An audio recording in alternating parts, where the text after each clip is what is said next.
Sylvia pointed out earlier that when leaders around the world, countries all over the world, whether in Africa or in Asia or any place else, they hear that Christian is coming, they say, oh my God, Christian Amanpour is coming here, and obviously something very, very bad is happening. That was then. Let's be honest right now. She's moved back here to the United States, but that's what her son's teacher says right before a parent-teacher conference. Life has changed a little bit for Christian as she's come back here. In fact, everybody knows that Christian, when she does these very serious interviews, she's a very tough interviewer. She's got, you know, really serious questions. In fact, here's a question she recently asked, and I'm going to read it to you verbatim because this is really important. Christian Amanpour. 2 weeks ago, Barack Obama was elected the 44th President of the United States after spending nearly 2 years on the campaign trail promising to the American people that he would bring change to the country and change to the world. What can Obama do to change the world's opinion of America? Good question. Tough question. The interviewee was her son's nanny.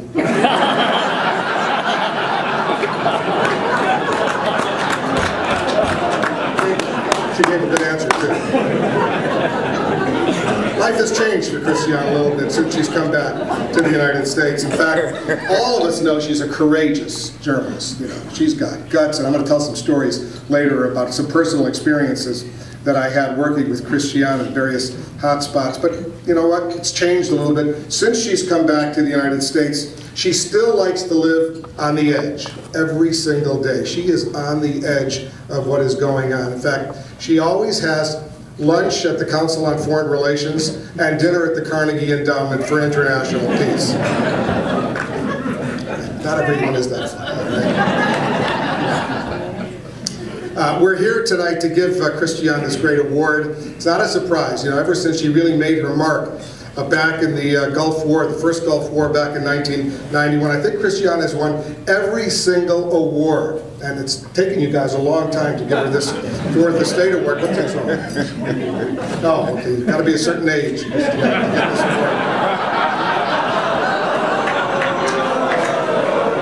That's what she said. She said you got to get one. You know what?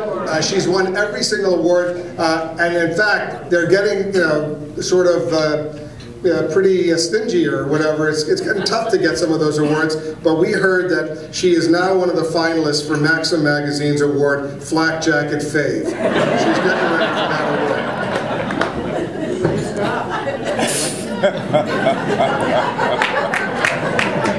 You know, she's a terrific reporter, courageous reporter, very strong and independent woman, as all of us know. And on the other hand, she does have some slight flaws.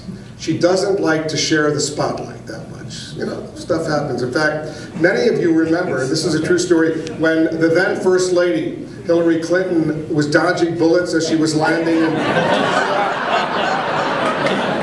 You know, all the media, you know, in Bosnia, they ran over to cover the First Lady. You know, let's just put it this way.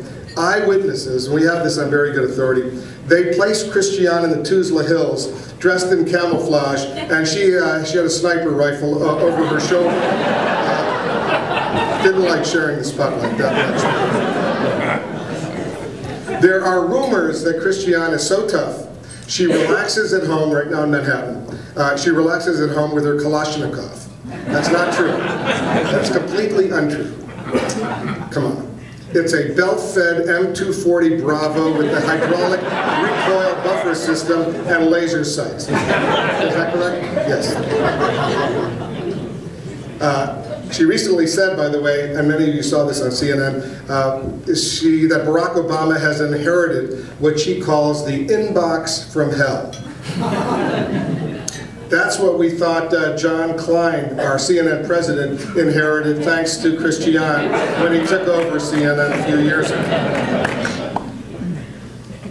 Looking at Christian, it's really hard to believe she's been with CNN now for 25 years. Is that right, Christian? Hard to believe.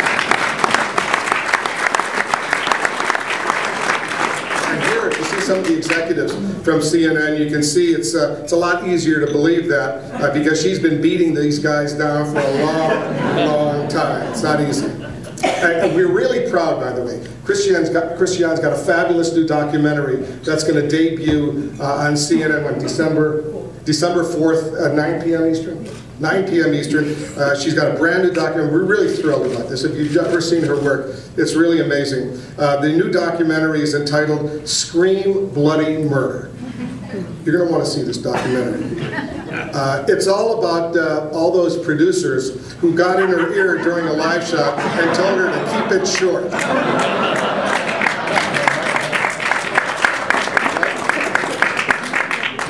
The words "keep it short" when Christiana's doing a live shot, forget about it. It doesn't happen. Scream Bloody Murder, there's a subplot in this new documentary she's doing as well. And we read about it, the New York Post had it on page 6. You probably saw that, Christiana, didn't you? You didn't see it? Yeah. It's when she heard that Fareed Zakaria was getting his own show on CNN.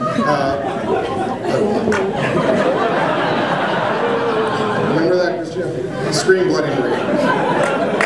But we did, you know, there was a consolation prize for Christiana. This is absolutely true.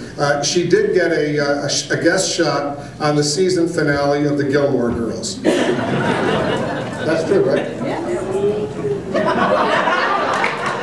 Both of you. That's pretty good. She got the guest shot on the Gilmore Girls. I got a bit part as the hologram on Stargate Atlantis.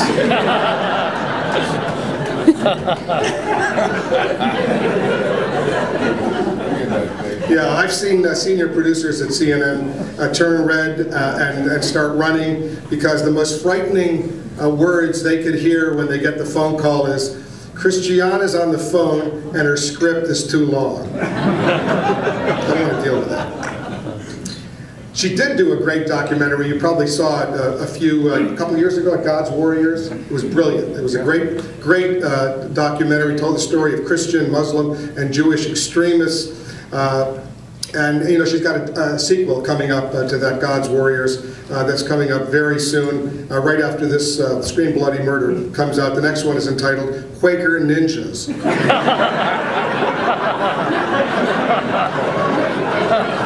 Can't wait for that one. That's going to be really good. CNN is proud that we took Christiana. She was a little girl. You know, we took her, we molded her. She could barely speak English at the time.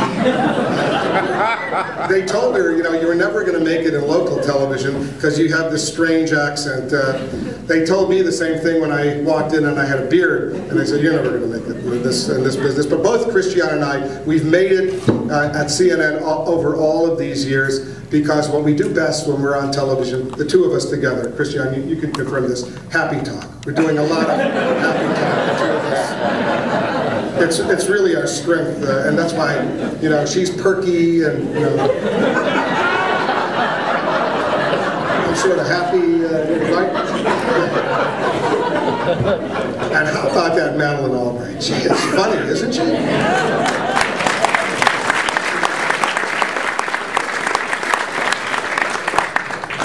Did you know that Christiane recently bought Bruce Springsteen's guitar? Did you know this? Am I making this up? She paid $50,000. $50,000 for Bruce Springsteen's guitar. Is that right? Yep. Why did you do that? Good cause. It was a charity. It was for wounded veterans. Yes, I knew it was a good cause. And she also likes, you know, to pretend she's the boss. But she did get married, and we're thrilled that she married Jamie Rubin. Let's give Jamie Rubin a big round of applause. I've covered a lot of stories and really tense situations around the world with Christiane, and she's always had a thing, I must say, Christiane, for diplomats, like Jamie Rubin, right? Always had a thing for diplomats. In fact, it's a mutual attraction. I think it's fair to say, a few weeks ago she was at George Washington University for that panel discussion with former secretaries of state. Did you see the looks that Warren Christopher was giving Christiane? Did you notice that? I could see there was something going on over there.